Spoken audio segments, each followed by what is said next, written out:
Alright, match 2, game 1 for the 5-0 Merfolk League.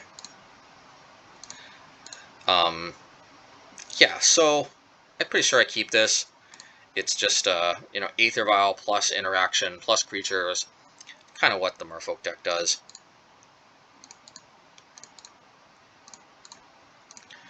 For some reason, it's not moving to the next step, though. Okay, here we go. Yeah, and I do keep the hand. And yeah, the opponent is on Tron, so, these dismembers are not at their best, but I do have creatures. Yeah, the third dismember is definitely very disappointing. This is where Smuggler's Copter really would have been nice. Alas, we don't have it. And this is definitely where Smuggler's Copter would be better than Benthic Pyromancer, because, I get multiple uses out of it, so I can turn all these dismembers into good cards. Yeah, so if I remember correctly, I don't think this match goes very well. I mean, the opponent seems to have kept a very sketchy Tron hand. One that definitely, if our hand wasn't so terrible, we could have punished.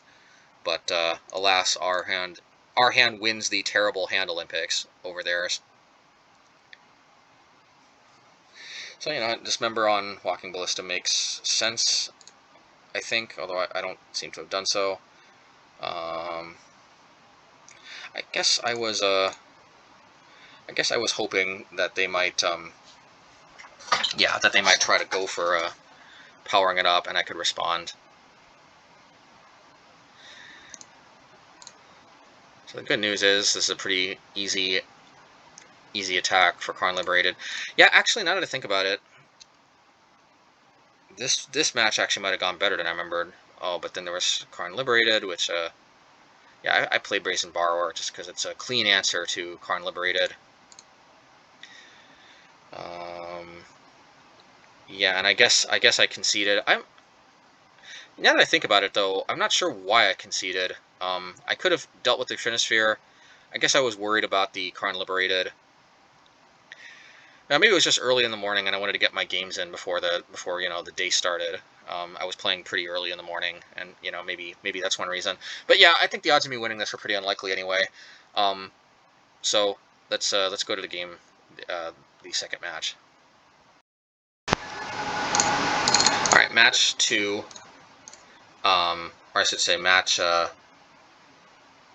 Match 2. Game 2.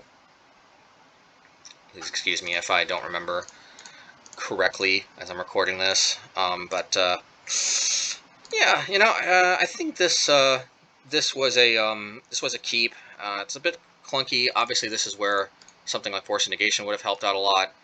But it kind of does the essence of what I'm hoping a Merfolk can do, and it's got Spreading Seas. That's the main thing. Oh, and the Force Negation, that just I think that just seals the deal right there. And apparently they were really banking on that Ancient Stirrings, not just for turn 3 Tron specifically, but for any land on turn 2, which is a very good something to consider, and a very good reason to force a negation something like the Ancient Stirrings. And they also played a expedition map, and I bounced it. Of course, if they play another land, it might end up not really doing much, but looks like they don't have that other land, and that slows them down so much. Having to play the map and still not being able to crack it. I thought it was worth the risk. Obviously, I was set up to win next turn anyway. So, yeah. Fortunately for the opponent, that match ended pretty quickly. I feel like the opponent's keeping pretty sketchy hands, but well, anyway, we'll see. All right. Game 3. Oh yeah, I almost forgot to go over the sideboarding. Please excuse me. Well, I'll do that now. So so this one was I'm not actually sure. I brought out Dismember for Deprive, and that's it. Kind of self-explanatory. Just Chalice of the Void on the play could be a consideration. I didn't do that though in the last game. Just Deprive helps hold the ground better. It's not the best, but it's definitely far better than Dismember, and it's pretty good. Only thing though is you need pressure, but then again you need that with any hand. And Force Negation is such a house this hand definitely is a keep. Only problem is it's a little slow. Ideally, it'd be nice to play the Smuggler's Copter on turn 2, but you know, it is what it is.